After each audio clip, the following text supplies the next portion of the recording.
And welcome everyone to a Big Ten Network chat. I'm Andy Katz. Please be joined by Nebraska head coach Fred Hoiberg. And Fred, we're going on almost nearly 3 months of all of this, where we're sheltering in place, whatever you want to call it, where we're away from our normal lives. What's it been like for you in Lincoln? Yeah, it's obviously been a crazy time, Andy. And first of all, just want to say, for anybody that's been affected by this virus, prayers and thoughts are with, the families that are dealing with it directly. And, in Lincoln, our facilities have been shut down for a couple months now. So we've just been trying to be as creative as we possibly can as we continue on with our daily business. And that's Zoom calls with our team, doing some individual film sessions with them once they allowed that rule. Trying to get the new guys as comfortable as possible for when they do start rolling in this next week, with the NCAA allowing these voluntary workouts to start taking place. A lot of our players have opted to come in, which will be great to get them on some type of schedule and some type of routine.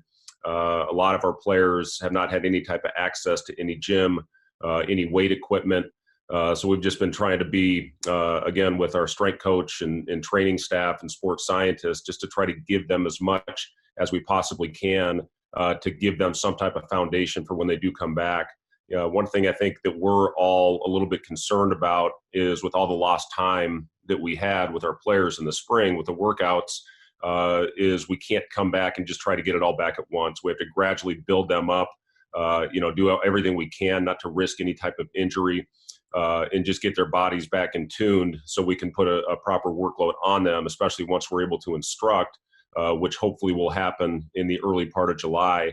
And then the other thing is just, I'm sure as all programs are doing right now, virtual tours with recruits, Zoom calls with recruits, watching style of play edits with recruits, just trying to do as much as we can to stay involved all across the board. Yeah, there's really like two parallel things here. There's the concern, obviously, that of COVID, and obviously not having any kind of outbreak of infection. On the other side, the practicality of not having musculoskeletal injuries, because everyone has been not necessarily laying around, but certainly not in any kind of normal conditioning over the last 3 months. And so that it's that balance. So phase one, voluntary, as you mentioned there, is supposed to be much more smaller groups, no basketball maybe at the beginning, just sort of getting them back before you get to however every school, every state's going to determine what that next phase is as you get back on campus. How do you expect that's going to go, where it's going to have to be in stages? These players are going to want to get back together, immediately and get out there, when they're going to have to be patient, and especially the staff as well, as you get through this. Yeah, I mean, we're gonna follow the rule to the letter. I mean, we just feel it's such an important time, obviously, for the health of our student athletes, and it is going to be important as things start to open up. Are we going to see a spike? What will that do for the future and going into the fall? Hopefully, where we'll have some type of football season, and then that will obviously carry over into our season. So. It's an important time, and I think we all need to do our part in making sure that we do everything possible to keep our student athletes healthy. Fred, I was talking to a couple other student athletes in various sports for something for the NCAA, and it was interesting. They were both rising seniors, and I was impressed by their embrace of a bit of a cultural change, that from this point forward, if you don't feel well, you're not going to be expected to show up at practice or a game, because no one's going to know what's happening. And so that these players, these students, the regular student body, are going to have to almost self-police if you're not feeling well, to not come to the facility, not just because of themselves, but also everyone else, the equipment manager, everyone that's all around the program.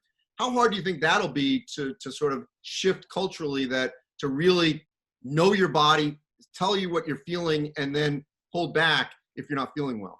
Yeah, well, that's going to be one thing that our kids will do every day, is fill out a questionnaire on how they're feeling. And that's going to be a daily part of our new lives as we continue to start to open things up as far as the workouts are concerned. Then they'll have a temperature check when they walk into the building. And if everything turns out normal, they'll put a wristband on, which means that they're cleared to go about their workout. But, things are changing daily with everything going on. We've got a head coaches meeting a little bit later on today with Bill Moose, our athletic director, and the senior staff, just to continue to try to stay on top of what the new regulations are. But yeah, those daily checks, we'll talk to our guys about being honest with everything and making sure that if something is wrong, to keep them home. Just, we know so much more right now, and continuing to get daily updates on everything going on. And again, hopefully things go well. We've been pretty fortunate in Lincoln and in the state of Nebraska. I think it's kind of like everything. The meatpacking plants and some of the nursing home situations are kind of the hot spots. But as far as where things are in Lincoln, we've been pretty fortunate as far as keeping things under control, and hopefully things continue in that direction. But again, it's going to take, we'll talk to our players about when they're out in public, if they have to go to the store, to make sure they're wearing a mask and, to do the things, to hopefully prevent any type of spread and any type of spike to where we have to slow down again. It's so crazy what's happened the last 3 months. And, I go back to the Big Ten tournament, which feels like it could have been a year ago. You weren't feeling well, and 4 minutes left in the game, you had to leave, the court. And obviously the whole world changed the next day. What do you remember most about sort of that chaotic time and that final 24 hours before everything changed? Yeah, Andy, it was very surreal. I remember talking to you before the game, and, I wasn't feeling 100%. And, had I known now what I knew, known then what I know now, I wouldn't have coached. I wouldn't have gone out there. But, I thought I did what was the right thing, which was to see the medical doctor that was on site. And he cleared me. He took an x-ray of my chest. Lungs were completely clear. And I think that at that time, I think it was March 11th was the day, that was kind of the sign. If your lungs were, something was wrong with your lungs, that was a sign maybe that you had the virus. I just kind of attributed to, at that time of year, every season, whether I was coaching in college or the NBA, you just get a little run down and wasn't feeling 100%. I just attributed it to that. And went and coached the game. And, I think the one thing with the clip with, I kind of had my head in my hands. I think Indiana had hit about 8 shots in a row. That was more a sign of that. And then Armand Gates, my assistant's rubbing Purell into his hands. And then the next thing I know, I'm out at the under 4 media timeout, and I'm talking to my staff about, what we need to do. And an Big Ten official came out of the stands and told me I needed to leave the floor. And, I first said, why? I feel fine. And he said, this is non-negotiable. You need to leave, which again was probably the right thing to do. So as I was let off the floor, they immediately put me in an ambulance and took me to the hospital, where I got tested for COVID. And then I was also tested for influenza. And later that night, I got the call back from the doctor saying that I did test positive for influenza A, which is a very serious condition, obviously. And, but it was good, because if I had that, then it was 99.9% likely that I did not have the COVID. Then 5 days later, when I got the test results back, I tested, I tested negative. So it was really kind of a crazy night, Andy. And when I look back on it, that kind of started that. And then Gobert tested positive. They ended up canceling the game with the Jazz and the Oklahoma City Thunder that night. Then they started canceling conference tournaments the next day, and obviously the rest of the season. So yeah, it was just kind of a crazy time to go through, but I felt that, seeing the medical expert on hand was the right thing to do before I went out and coached. And when I got cleared, I wasn't going to question it. I was going to go out there and be with my team. But again, if I knew, there's so much more information now. And, I have been watching the news a lot more than I was at that time. I was watching, obviously, film and trying to get my team prepared to go out and compete to the best of our abilities. So, it was just very surreal that whole night, but thankfully everything turned out okay. We're obviously very thankful that you are fine and everyone else associated with your program. But one last thing on that, obviously, because of your previous, heart condition, during those hours where you didn't know, and I know we didn't know then what we know now about the seriousness of COVID, but how scared were you, in the ambulance, in the hospital, just not knowing what was happening? Yeah, I knew so little at the time about everything. And, after that, I got a call a week or two later from my cardiologist just talking to me about how careful I need to be because of my pre-existing heart condition. So I've really tried to do everything I can to stay low and stay home and do all the work that I could. Even when the facility was still open, I wasn't going in. I was doing all my work from home and doing calls with my staff and with my players before they were sent home.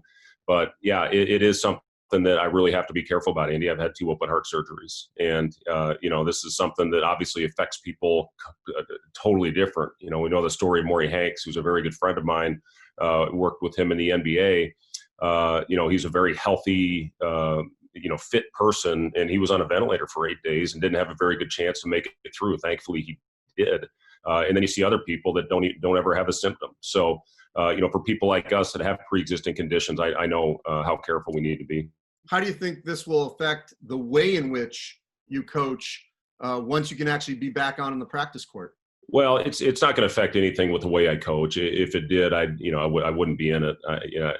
I just am going to trust what the doctors have to say. And again, I think these next few weeks and months will be very telling. I mean, hopefully the experts will find a way to get a vaccine to where we can go out and not have to worry about it ever again. But until that happens, I'm just going to listen to what the doctors have to say and the recommendations and go about it that way.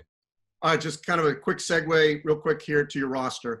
Under normal circumstances, year 2, you'd be sort of a little bit even more of an overhaul.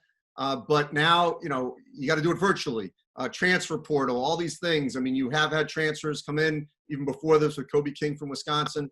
All these things are flying at you, and yet you have to do it from your home. How have you been able to sort of manage a roster and try to put it together under these circumstances? Well, we feel really good about the recruiting class that we were able to bring in and feel we have a very productive spring. Kobe King, who you talked about, is a proven player at the high level, and he has NCAA experience, was a leading scorer in the Big Ten for Wisconsin before he decided to transfer. We feel really good about Trey McGowan's, who we got as a 2-year starter in the ACC from a very good program, played for a very good coach. Teddy Allen, is a guy that led the junior college in scoring last year at almost 32 points per game. Had 20 games of over 20 points, a guy that just naturally can score the ball, and also a guy that played at the high major level, had 14 points in the NCAA tournament against Villanova a couple years ago. Lat Mayen, another junior college player that can really rebound it and stretch the floor, also played at TCU under Jamie Dixon, another very good coach. So, we feel great about those kind of guys. And Kobe Webster, who we got as a grad transfer to come in and help us with our backcourt. And then the 3 guys that we had sitting out last year, Andy, we feel great about those guys because they had a year in the system and understand what we're trying to do and the style of play, getting up and down the floor. Even though we didn't have the record we wanted this past year, we were able to establish a style of play that hopefully will have sustained success. We were 16th in the nation in pace. We were 5th in the nation in possession length. We were first at creating shots at the rim. Our problem, we just didn't finish very well. So, Shamil Stevenson and Derek Walker and Delano Banton, who sat out last year, that will give us a lot of depth and a lot of competitiveness that should help our team this year.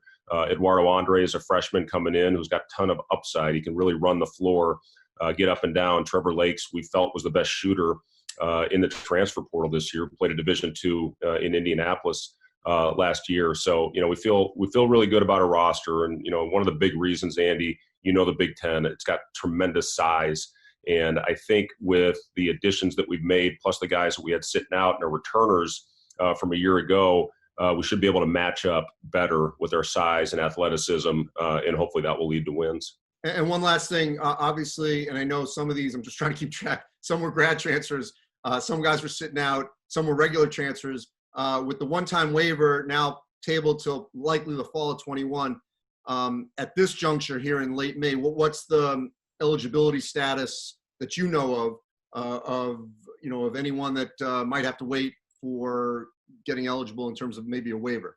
Yeah, we'll go through that process, here, especially when our guys do start arriving back on campus. And, we'll, like all programs right now, we'll evaluate everything, but we will submit waivers. We feel that there's, some things, that we have good cases on to hopefully get our guys immediately eligible. And, we'll see how that goes. But, we feel pretty good about it. Well, Fred, most importantly, you're doing well, you're feeling good, you're staying safe, and look, we just can't wait until we're back covering games in the fall, and hopefully everyone gets back safely this summer. It works out each phase, and we can get back to whatever the new normal is, sooner than later. Absolutely, Andy. Yeah, thanks for having me on.